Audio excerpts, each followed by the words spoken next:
USA, USA, USA. Wow. Thank you so much. What an unbelievable crowd. This is unbelievable. Unbelievable. We love you people. We love you all. It's amazing. Special. Special people, special country. We're going to make it great again. We're going to make it so great. Amazing. So, you know, a lot of bad things have been happening over the last little while, and it's gone on and on and on, and weakness has shown that when you're weak and ineffective, bad stuff does happen. You know that. And that's what we're seeing. I want to start by saying, you know, I have a boy, Eric, and he's a special, special young man. I'm very proud of him. And he loves Tennessee. He spends a lot of time here. He's on the board of St. Jude's. And he's raised and given of his own money. Gives a lot of the money that I get him, I'll tell you. But he does a great job. But he gives it to St. Jude's. And he's raised over $28 million for St. Jude's. And he's so proud of it. And they take care of young children that have problems, and so many of them are now with us as opposed to not being with us. So I'm very proud of Eric Trump, who spends so much time here, okay? And I had to say that. I had to say that.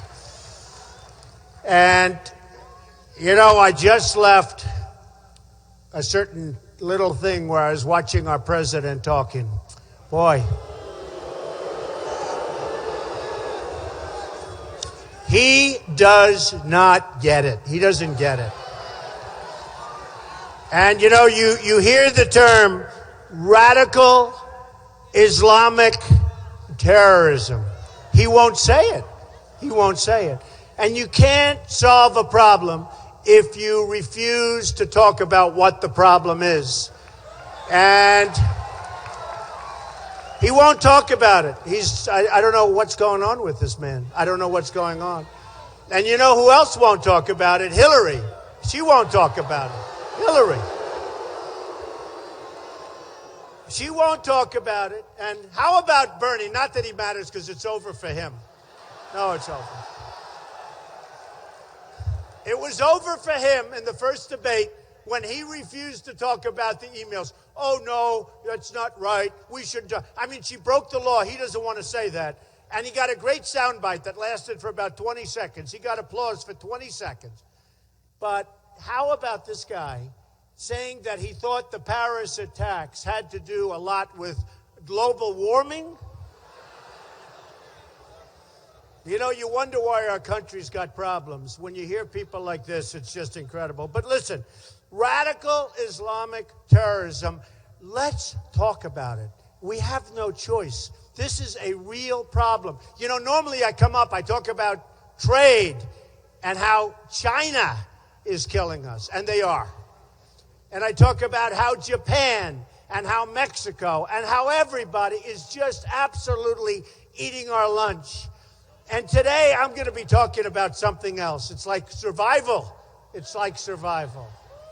And you know, ISIS announced they're going to attack us in Washington, which means they're going to attack us someplace else. Unlike Obama, when he said, we're going to remove everybody. We're sending 50 troops in. They're sending 50 people in, right? Why does he have to talk about it?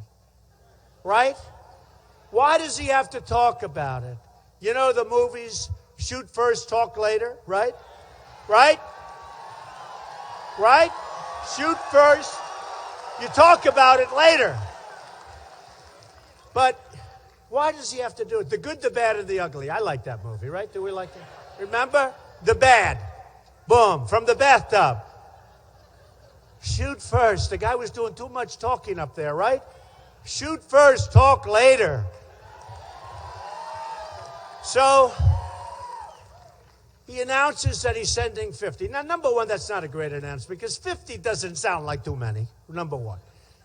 But you know the target that's on their heads right now? These young, brave people that are going over to this part of the world, and they're the best. They're the best. You know, they're sending some of our really great ones. But why do you have to tell the enemy that we're sending 50 people? Why do you have to say it? Just think about it. Just think about it. Why did we have to say that, hey, we shouldn't have been in Iraq? Now we're leaving. Why did he have to say when we're leaving that we're leaving Iraq? And he gives a date, a time, a place. We're going to be gone. So the enemy sat back. They waited. And they've caused problems, right? It's just terrible. But we're going to solve the problem. We're going to be tough, and we're going to be smart. We're going to be sharp. We're going to get other people to do a lot of the work because they should be doing the work. We're doing the work. It's always us. It's always us. You have the Gulf states, so rich, so much money, so much money. Not doing much, folks. Not doing much. They got to do it. We protect them. We save them. Without us, they're gone. We save them. What do they give us? They give us nothing. But you have so many that should be doing. Let me give you an example. France. You have the horrible attack. And by the way, Paris is one of the places in the world that's toughest on guns. All right? And France. So you had all of these people sitting in these different places, no protection whatsoever. And these animals come in and start shooting up. There was nothing anybody can do. I know one thing. In this room, it's a whole different story. Right? It's a different story. Now, think, I take a lot of heat where I say guns, you got to have them. I'm a big, big, big Second Amendment person. Big. Big. And I take heat from some people, and I tell them, and last night I said, if 20 of those people, you don't need more, but could have been more, could have been all of them. But if 20 of those people that were shot viciously, and if you heard the stories, come on over, boom. Come on over, boom. Come here, boom. One after another, hundreds of people. Plenty are dying and will be dead. Now, if you had 25 people in there that had guns, okay? It would have been a totally different story, folks. There would have been the shootout at the OK Corral, right?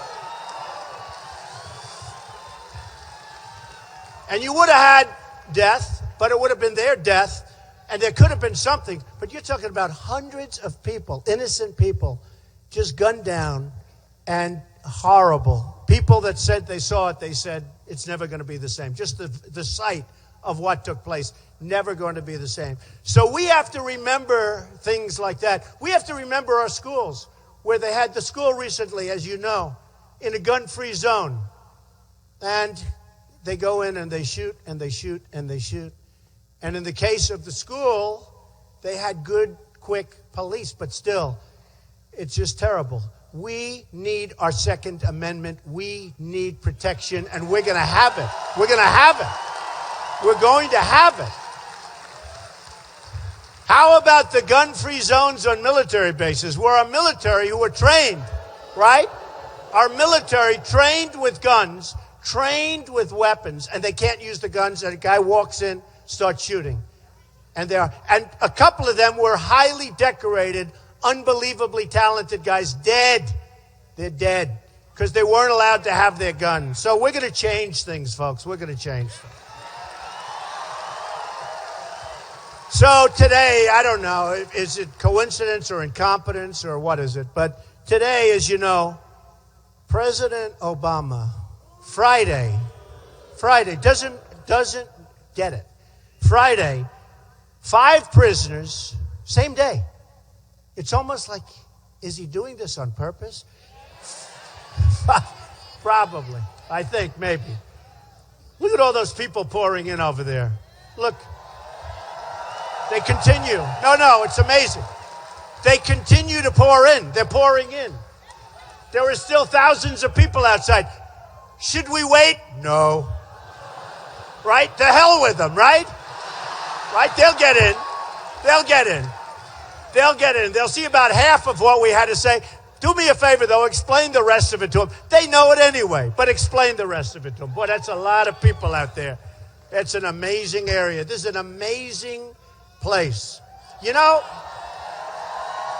what we have? We have something, all of us in common. We love our country. We love our country. We just love our country. And we're going to see some tremendous things happen. I have an expression. You know, I was being a little bit mistreated by the press. I announced that I was going to run. And it takes courage to announce. I mean, what do I need this for, right? What the hell? I could be home relaxing. Instead, we're here together. It's a love fest, right? I really like this better. But when you think, I announced, and I talked about a thing called illegal immigration. Who knew that it was going to turn out? This is a subject that I don't even think was going to be part of a campaign. And boy, did I make it part of a campaign. And the press hit me left and right for 2 weeks. Rush Limbaugh said, this man has taken more incoming than any human being I've ever seen. And then he doubled down. He went and he said, no, it's much worse than what I said. And it is. It's a horror show. And we are going to build a wall. It's going to happen. It's going to be built. And it's going to be a real wall. It's not going to be one of these jobs. You ever see the walls they build? They're 4 feet tall. Trucks drive over. They have ramps. Trucks loaded up with drugs just drive right across.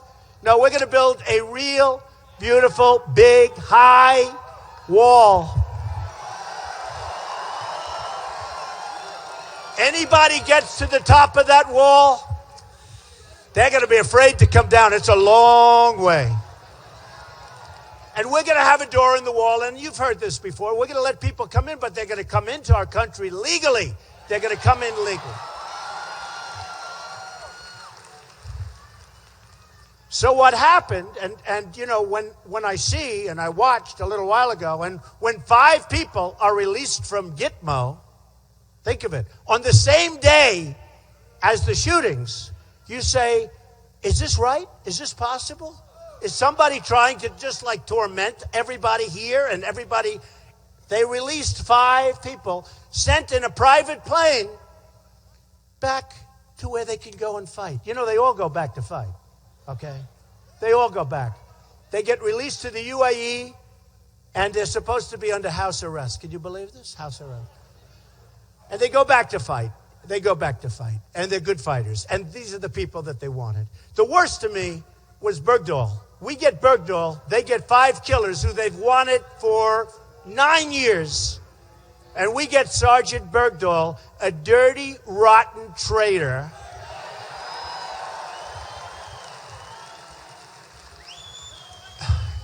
And we're just going to have a different country. Now, I have to tell you this. We're doing really well. And you know what that means. You know, those guys back there are very dishonest. Many of them. Some are nice. I see a couple of them. No, actually some. Oh, he's a nice one. But we get a lot of dishonest stuff. And they say, Trump likes to talk about the polls, and other people don't talk about the polls. You know why? Because they're all losing. You don't talk about polls. I talk about... No, it's true. It's true.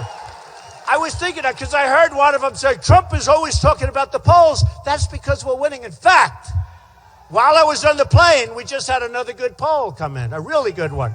Trump, 31 or 32. Whoever it is second, like at 21 or 22, we're killing them. Great. I love it. I don't care. By the way, I don't think this should happen, but, you know, I'm self-funding my campaign. Which I think is a big deal.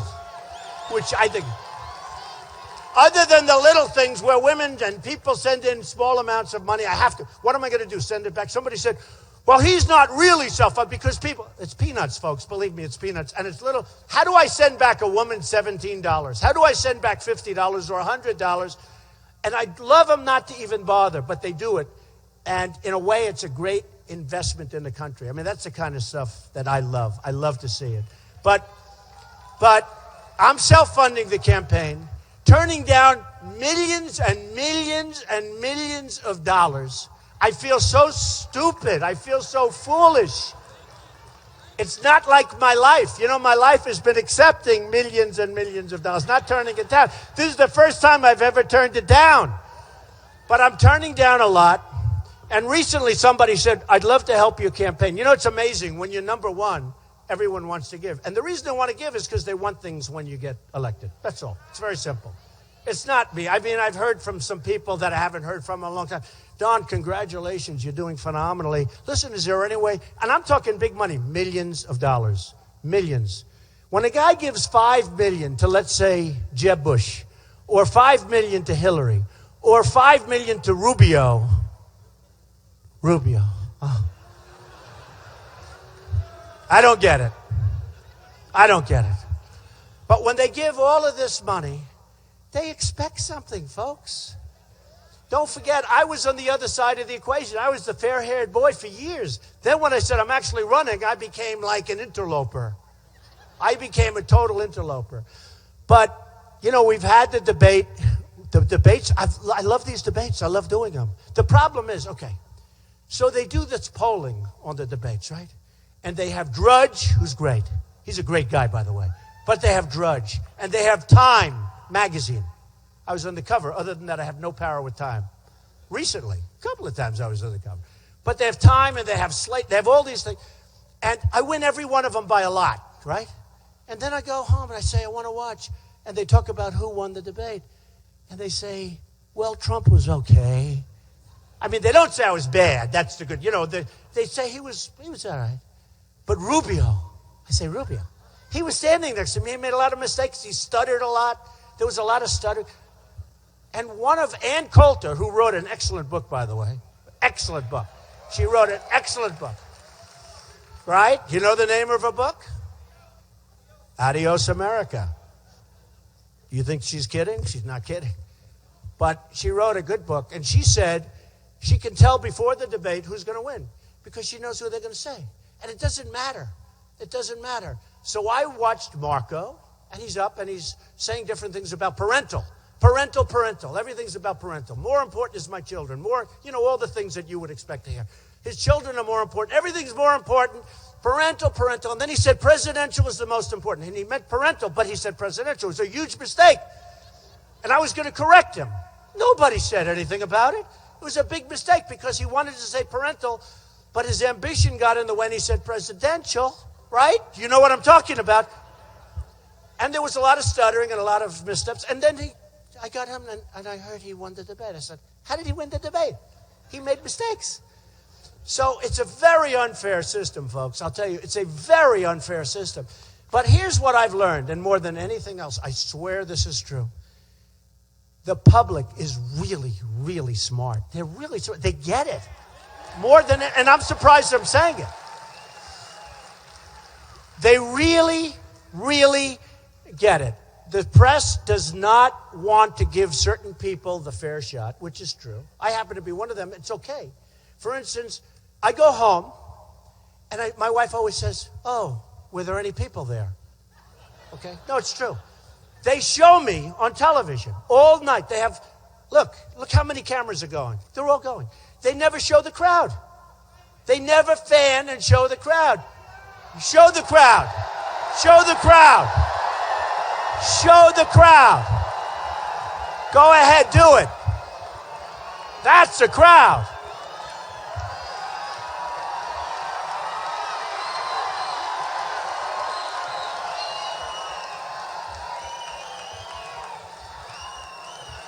And even after I tell them to do that, sometimes, look at this room, all the way back into the corners. I mean, this isn't even meant for this. This is a convention center. Look at the crowd. But, you know, they don't want to do it. And even sometimes I'll say, show the crowd. And I go home, I say, I bet they should. They don't even turn it. They don't turn it. They don't want to have people see what's happening. What's happening here is a movement. I'm telling you, it's a movement. This is not, we are tired of stupid people running our government. No, we are. They're stupid people. I used to say they're incompetent, but I don't really care. Either we're going to win or not win. Somebody said, what happens if you don't win? Bye-bye, I'll go to Turnberry. I'll go someplace that I own, and I'll enjoy my life, and that's the end of that. I want to do something special with you, with everybody, because everybody wants to make America great again. We have so many problems. We're going to make it so great. And when I say that, I really mean, and I really believe we have this potential because the people are so incredible. When I say that, better than ever before. I really think we have that potential. We're going to make it better than ever before. But we have to be smart and we have to be cunning. And we can't have a trade imbalance of $450 billion a year with China. And we can't have a trade imbalance of $75 billion a year with Japan. And we can't have a trade imbalance of $45 billion a year with Mexico. I love Mexico. I love the people of Mexico. I have thousands of employees. I have thousands of people, Hispanics, working for me. I'm winning polls with the Hispanics. People don't want to say that. In Nevada, I'm leading the poll by a lot. I'm leading the polls with African Americans. If I keep going with the African Americans, the election's going to be over. Still go out and vote. Because I had a number at 25%. One of the announcers said, if Trump gets 25% of the African American vote, the election's over. He wins. It's true. It's true. And I'm going to. Because people understand that I'm going to bring jobs back from China. I'm going to bring jobs back from all of these places that for years have been ripping us off like we're the dumbest human beings on earth. And it's not you. It's not you. It's our leaders. They're so grossly, they don't know what they're doing, or they're bad people. And I actually, maybe I'm naive, I don't think they're bad people. A lot of people are going to go, no, they're bad. They're bad. They're bad. He said, who cares? The bottom result is it's the same. We're getting killed. It's not going to happen any longer. The Iran deal. We give a country that hates us $150 billion. Somebody said they're going to work on nuclear weapons. They don't have to. They can buy them. They don't have to work on them. How about the self-police? They're going to self-police. Iran is going to self-police. How stupid are our people? They're going to self-police. They are going to, then when they don't, they have 24 days. But before you get to the 24 days, it's a whole process. So they'll have forever to clean up the place. And I always say, and paint it battleship gray, the floor, right? I always used to paint garages for my father, battleship gray. Come on, Pop. I like it. No, let's use a different color. Pop, let's use battleship gray. But they're going to fix it up. I mean, how crazy is it? And how about our prisoners? We don't get our prisoners back. They're still over there. Our prisoners are still over there. How can they be so ridiculous? Why aren't we getting our prisoners? We've got 4 men that are wonderful men. They didn't do anything wrong. They're in Iran.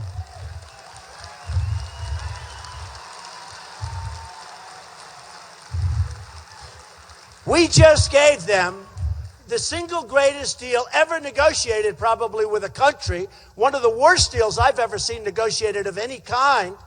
I mean, Kerry doesn't know what he's doing. We just gave them, but he's got a leader. And they never even asked for the prisoners. You know, the question was, what about our prisoners? The answer, we don't want to complicate the deal. You know how you say, I want my prisoners back first. You don't want them. We need them for our people because our people don't like that you're holding people in your jails, the worst jails from what I understand there are on earth. One of them's in jail because he's a Christian, a minister. He's a pastor. Right, exactly. And I've met his wife a couple of times. She doesn't know what to, she's such a lovely woman, doesn't know what to do. So you have 4 people in prison right now that should have come out. And I don't mean at the end of the deal. Before you start negotiating, you say, fellas.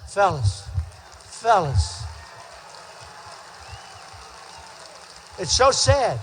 You say, fellas, before we start negotiating, this is like 3 years ago. Do you ever see a deal take so long? You know, any rip-off deal like that has to take a long time because they have so much to draw. They're taking so much. We didn't get anything. But you say, fellas, before we start, got to give us our prisoners back. You don't want them. We do. It'll set a good tone for the negotiation. Got to give them back. Now, they'll probably say, no, we can't do that. We'll say, bye-bye, bye. Now you leave, you double up the sanctions. They will call, I guarantee you, within 48 hours, probably sooner, 48 hours, you'll have your prisoners. Let's start negotiating. And from there, you make a good deal. I would have never given them back the money, by the way. The biggest problem I have that If I win, everyone goes crazy. When? But it is still an if. I mean, I still have these stiffs I have to run against. Do we agree? These politicians, I can't stand politicians. I'm a politician now. Can you believe it? I can't stand it.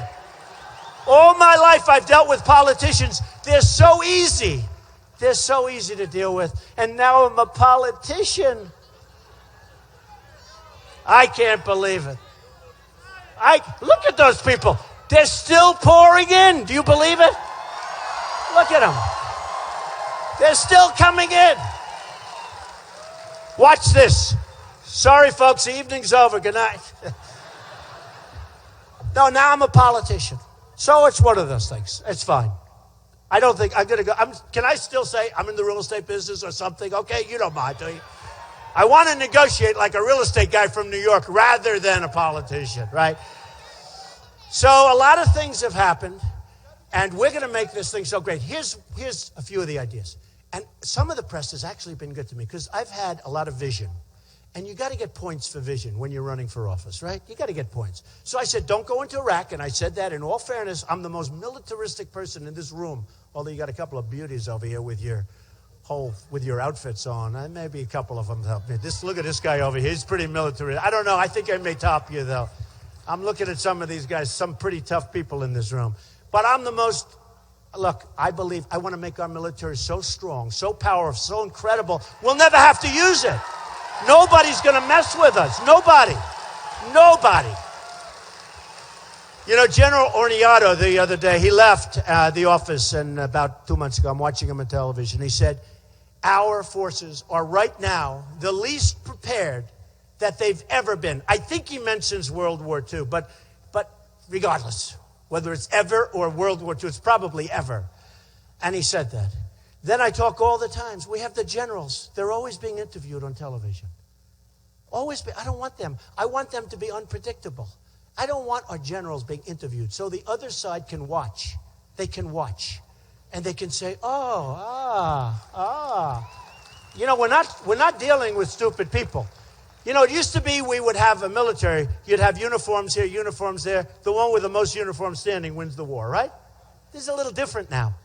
Now you're talking about sneaky, dirty, underhanded people that want to kill our civilians. They want to go after our civilians. They want to kill not only our civilians, all over the world. And it's going to be stopped. It's going to be stopped. Somebody criticized me the other day because they asked me what I'd do. And I said, I'm going to bomb the shit out of them. It's true. I don't care. They've got to be stopped.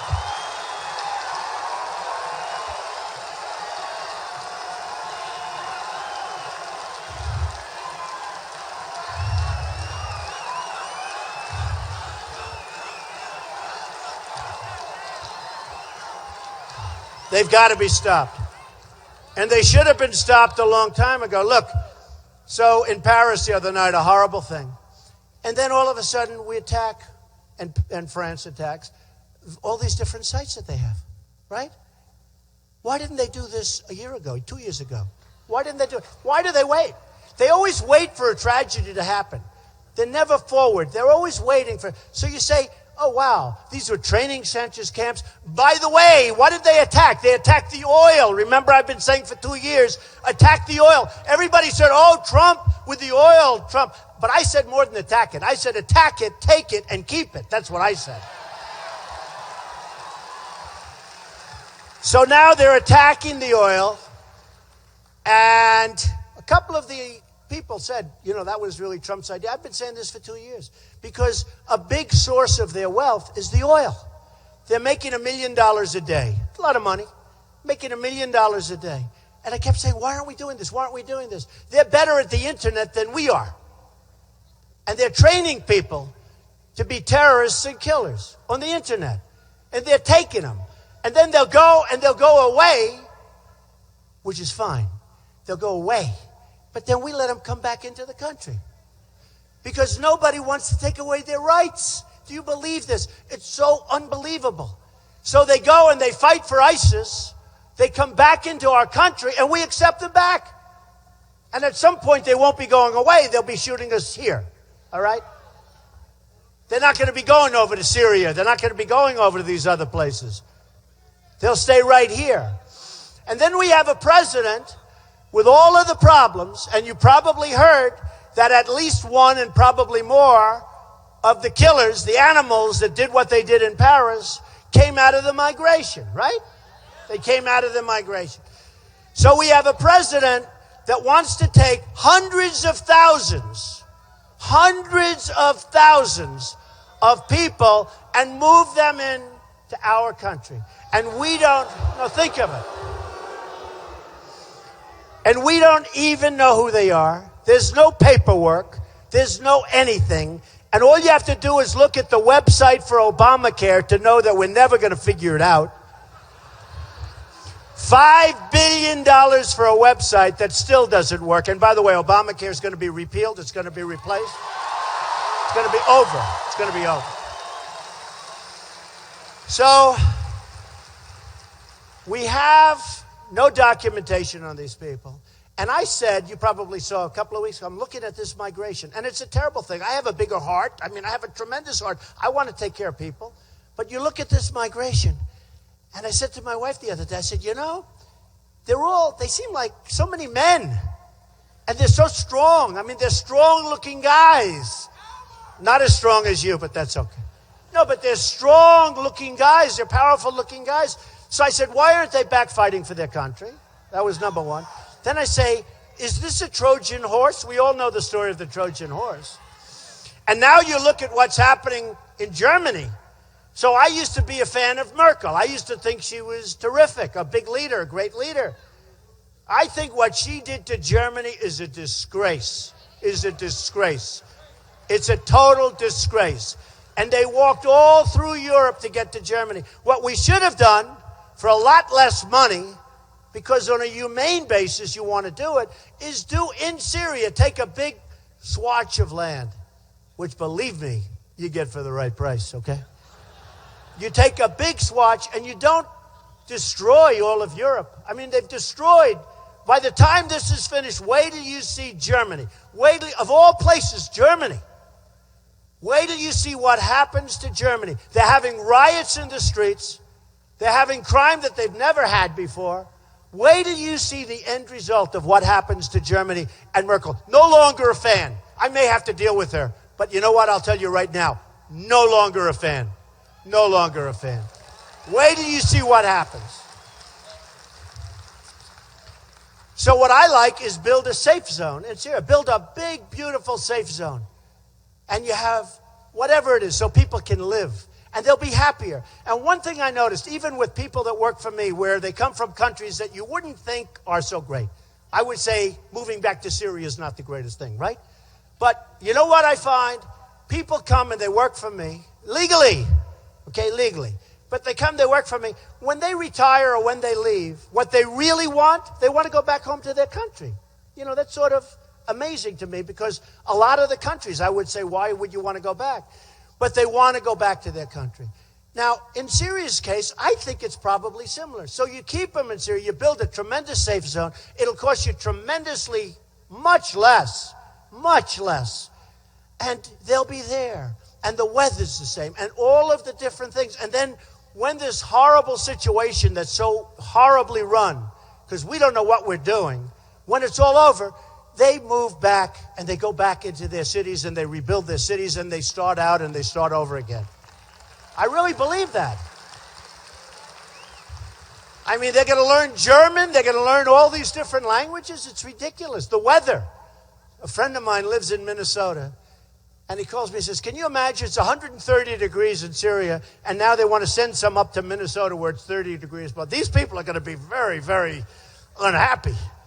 It's cold and beautiful, but it's cold. So I look at what's happening worldwide, and a lot of it is because we don't have the leadership at the top. We're always getting into things that we shouldn't be getting into. And if we take anybody, you know, I've heard they've already taken a few thousand people in. You've heard that. Just comes in. They just come in. And I've told people, and I say to anybody that's listening, anybody that's brought in to this country from the migration is going to be out. We're not going to do it. We're not going to do it. We're not going to do it. We're not going to do it. We're going to have a country again. We're going to have borders. We're going to have a country again. Right now, we don't have a country. People are coming in, pouring in, including from that part of the world. They're pouring through our southern border. We're told, and I was in Laredo, Texas recently, and I met with the Border Patrol. These are fantastic people. They're told to stand down. People walking right in front of them. They're told you can't do anything, stand down. So here you have these great people, tough people, and they're standing here like that. They're all equipped, everything's fine. People are walking right, waving at them. You see what's happening. You see what's happening. We need a strong president, that's right. But you know what? I'll tell you what. You said it, but let me add to it because I know what strong is. You need a strong president, he just said, but you need a smart president too. He's got to be smart. I know a lot of strong people, but if they're not smart, that's not so good. That's a bad combination. You need smart, you need strong, you need cunning, you need everything because we're being killed. Worldwide, we're being killed, and we can't do it anymore. We can't take it. We owe $19 trillion. It's now going up to 20 or 21 trillion with this ridiculous budget. Did you ever see a budget pass so easily before in your life? One of the things that disappoints me, and I'm a Republican, I'm a conservative guy, but when I look at the Republicans, you know where the Democrats are coming from. But the Republicans fold on every point. I thought when we won the Senate and we have the House, I thought it would be different. I think we're doing worse now than we've ever done. We get nothing. We get nothing. So, with the oil, you saw it. With Osama bin Laden, in a book that I wrote in the year 2000, I said Osama bin Laden's going to come and do damage to us. And nobody believed it. And then they said, well, what does Trump know? I mean, he's a real estate man. He's a successful businessman. He knows nothing about... I know more than these politicians. These guys don't know anything. So I write a book called The America We Deserve. Probably the only book I've ever had that wasn't a rousing success. By the way, my new book is great. Crippled America. Tough name, right? It's doing great. The worst picture of myself I've ever had up. It's the worst. Because how can you have a smiley face with Crippled America as a title? But I don't want to be a critic. I don't want to just be a critic because what the book is it's all the problems and how to fix them. Because we don't want to just talk about the problems. We want to talk about how to fix the problems, right? We got to talk about how to fix the problems. So we have a country that when it's run properly and beautifully and democratically, and we don't have to sign our little orders that we can't get the Democrats involved, we can't get... What he's doing with orders, and we had a great thing with the executive orders the other day. The courts overruled Obama. Do you believe it? Do you believe it? Finally, 2-1, a 2-1 decision. But anyway, so I write a book, The America We Deserve. And it was sort of a political book, and it was political for whatever reason. But I talked about the problems of the country and, you know, what else has changed except the problems have gotten worse. And one of the things I said is Obama's coming in. And one of the announcers said, no way he said that. Now, the reason I said it is because I really watch and I really love studying our country and studying politics. And I really love it. I think that what's going to be is, I think that will be one of our strengths, frankly. I'll be the greatest job-producing president that God ever created. But, on leadership, I win huge on everything, like 72-2. I mean, we have unbelievable numbers. So high that I say, why do we have to have an election? What do we need an election for? But on leadership, on military, on the economy, on all these things, the numbers are... The only thing I don't get so good is like, do you like him?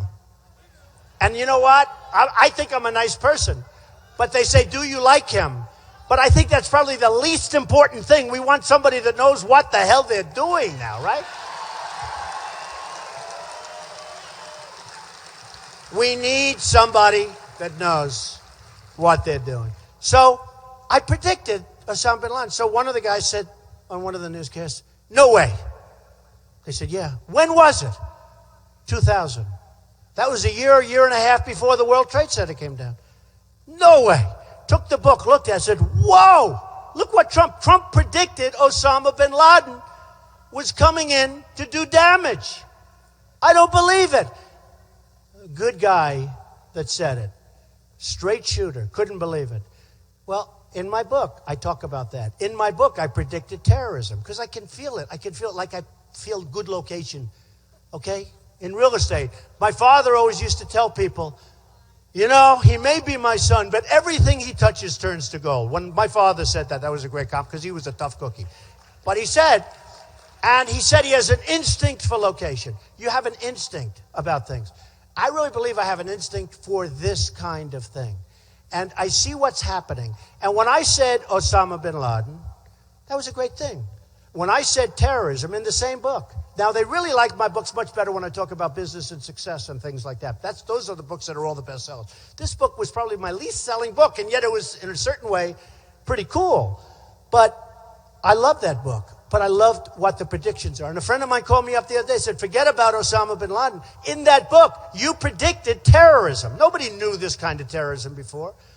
But I felt it. And you have to have somebody that has an instinct to lead this country. And I know the people I'm running against. Believe me. First of all, Hillary is the worst. I mean, she's terrible. She's terrible. No. She's terrible.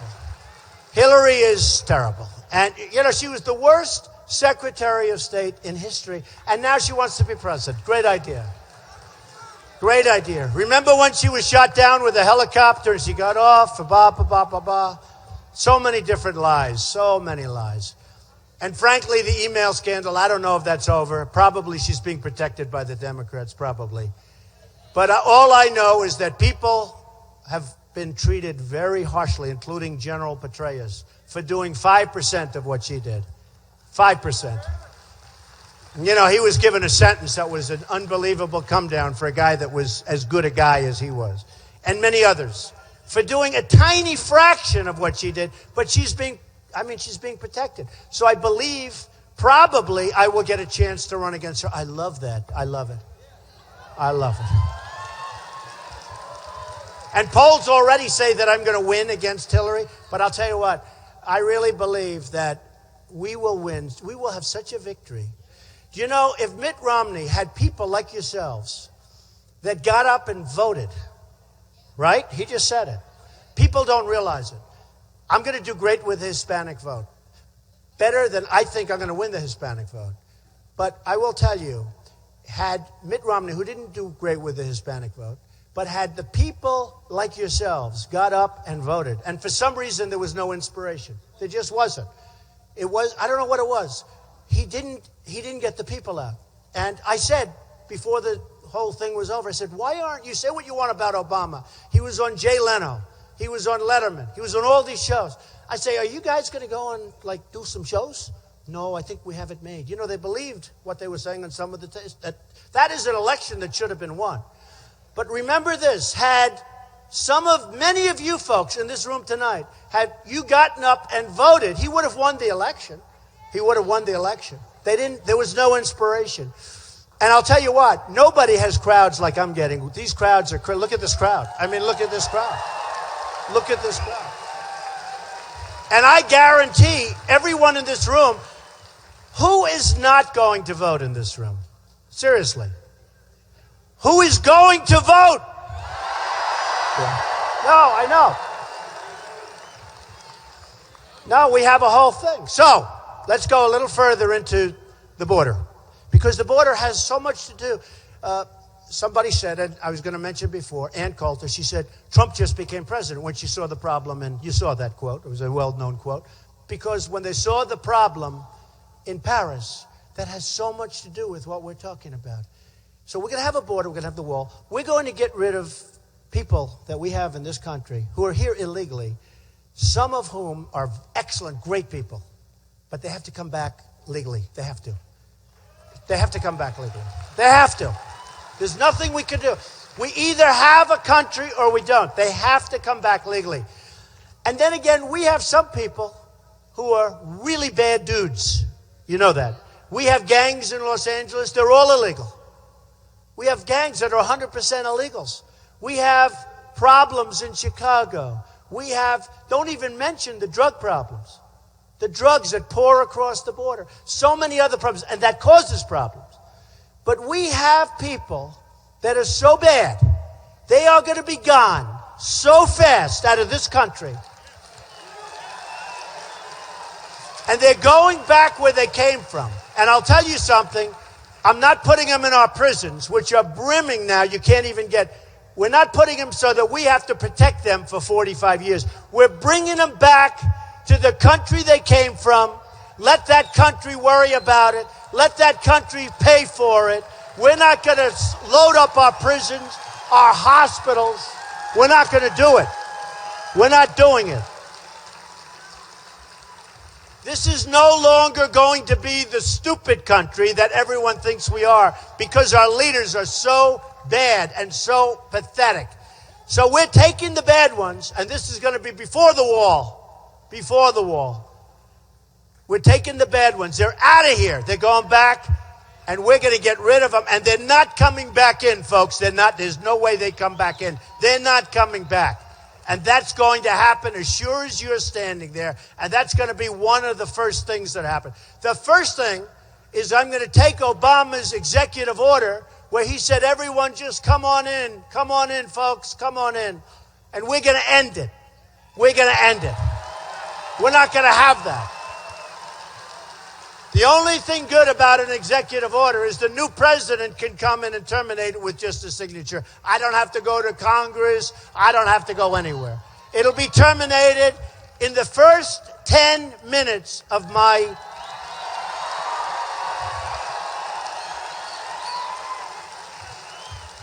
And by the way, prior to entering, I guarantee you this. Those 4 prisoners that we're talking about, prior to my taking office, I guarantee you those prisoners are home. They're going to be sent home. They're not going to play games. They're not going to play games with us. Those 4 prisoners are coming home before I ever take office. I guarantee you that. You watch. As sure as you're standing there, they're coming home, or there's going to be hell to pay. It's going to be hell to pay. Believe me, there will be hell to pay. So... we're going to straighten out our country from the standpoint of immigration. We're going to make great, great trade deals. We're no longer going to be a laughingstock on trade. We're no longer going to let our jobs go out to other countries. Which, by the way, the immigration causes a big, it's not just what we're talking about. Tremendous numbers of jobs lost. And, our real unemployment rate isn't the 5.2%. That was done for political reasons by politicians that want you people to believe they're doing a good job. Our number's probably 25%. We have close to 100 million people. They look for work. They keep looking. They look. When they give up, they're considered statistically as though they're employed. Our real number is between 20 and 25%. And I guarantee you this. If our number were really 5.2, that phony number, every time I see it, it sickens you. 5.2, unemployment is down. The people have given up looking for work. They've given up looking for work. And I guarantee you, I don't know how many people are in this room tonight, but it's a hell of a lot. If it's 5.2, I have 15 people standing in the front row. And they're probably not going to vote for me anyway, those 15. So we're going to straighten it out. We're going to do so many things that are going to be just so great. The veterans. I love the veterans. Hey, who in the room is a veteran? Raise your hand. Amazing.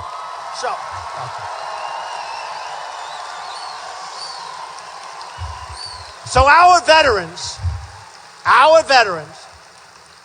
are in many cases not treated as well as the illegals. You know that, right? They have a wait list. The longest, 3 months ago on a Wednesday, I'll never forget, I'm reading it, the longest wait list in the history of the Veterans Administration. People are waiting 5 and 6 days. Can you imagine yourself, and some of you probably have this problem, but can you imagine yourself going to a doctor's office and waiting 5 or 6 days and you're sick? And people are dying by the tens of thousands. They're dying because they're not getting the care. Our veterans are the greatest people. There are great people.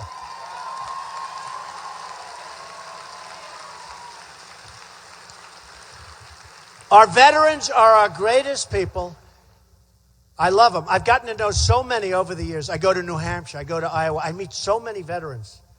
And the tales are just terrible when you hear what they go through. For simple medical care where they can be better quickly. And they can't get it. One man was telling me, he was in the service for 22 years, fought in wars, everything. Did everything. Missing an arm. And he said, I waited and waited and waited. And after the end of 5 days, the doctor told me, I'm sorry, I'm going on vacation now. This is what happens, though. This is what happens. And we're going to straighten it out. Now, I put in a plan, a policy plan. The press wants policy. The people just want results, but the press wants policy. I put in a veterans plan. And among other things, it covers a lot of territory. And it's gotten fantastic reviews. But look, you have doctors, they're leaving the profession because of Obamacare, because they need more accountants than they need nurses. But you have people, it's true, they need more. I have a friend, he's a doctor, he's going to quit. He's not an old guy. I say, why? He said, because it's impossible. He said, we need so much of accounting. And he said he has more accountants than he has nurses. So we're going to take our veterans, and if they have a wait, which they always do, we're going to let them go to a private doctor or a private hospital or a public hospital. Whatever it is. We're going to pay the bill. And you want to know something?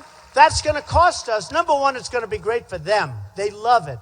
It's going to be great for them. But you know what else it's going to be great? It's going to be great. It's going to cost us a lot less money.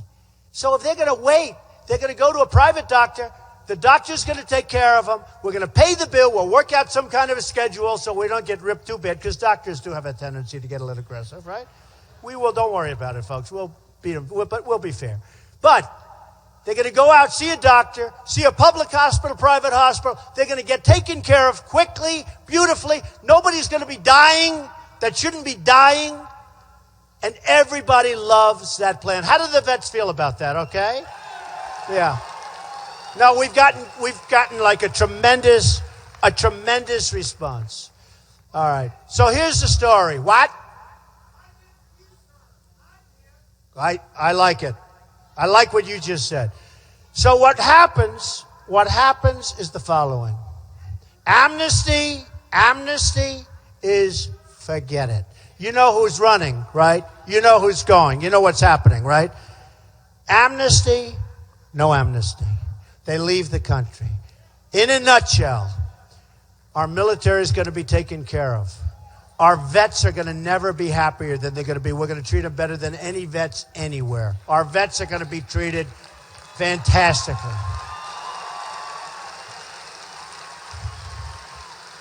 We're going to win on trade. And I always say, we don't win anymore. We just don't win. We used to win. We don't win anymore. When was the last time you saw our country win? We don't win anymore. We're going to win so much. I joke sometimes. I say, we're going to win so much you're going to get disgusted and tired and bored. But we never get tired of winning. Ever. We're going to win on trade. We're going to win on health care. We're going to win on education. And in education, by the way, we're 28 in the world. Third world countries are ahead of us. And yet we spend more per student by double than any other country. And yet we're 28. In my campaign, I'm proud to tell you that I've spent less or just about less. I mean, a couple of these clowns, how they're even running is like hard to believe, okay? They spent nothing. Pataki, this guy, he's got zero. Spent no money. One of the worst governors in the history of New York. He's got zero, and he's running. And now he wants to try and get on Saturday Night Live because I was on. He wants equal time. So we have guys that shouldn't be, under any circumstance, they should be out. But think of it. I spent the least money, and I have the best result. I'm number one. Wouldn't it be great if our country could do the same thing? Think of it. Think of it. Now, I'm going to be spending a lot of money because these characters will take out some, ads that will be untrue, and they'll take out ads, and I say anybody that hits me gets hit 10 times harder, okay? So I'll be spending a lot of money. But think of the results so far. I've spent the least amount of money, and I have the best result. So we're going to win on trade. we're going to win on everything, folks. We're going to have a country that you're going to be proud of. Just like this crowd, which is so great, we are going to look around today. You're going to look around. You're going to see each other. I'm telling you, this is something special happening. Everywhere I go, it's not just here. I go to Iowa. I go to New Hampshire. I go to South Carolina. I go to North Carolina. I go to Texas. I was in Virginia. I was in Oklahoma. It's the same thing. The people love the country. They want results. They want to see something great happen. They want to win again. They want to be proud of our country. And I can only tell you this. I have never worked so hard, but I don't care because I love it.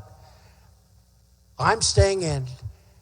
We are going to win this, and we're going to turn our country around.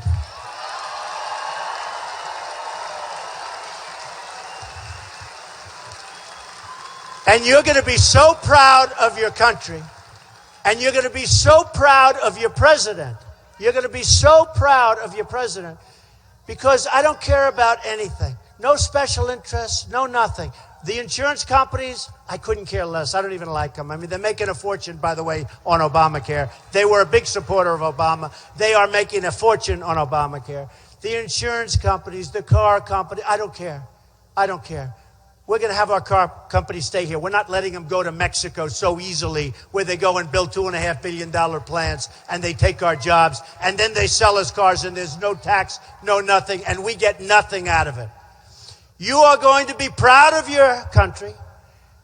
You're going to be proud of your president. You are going to see something that is going to take place quickly. I'm not talking about years and years and years. We can do things quickly. We'll get it done quickly. The American dream, and you know this, and a lot of people have said it, the American dream is dead, but we're going to make it bigger and better and stronger than ever before. And we are going to make America great again. And I love you all. Thank you. I love you. Thank you all. Thank you.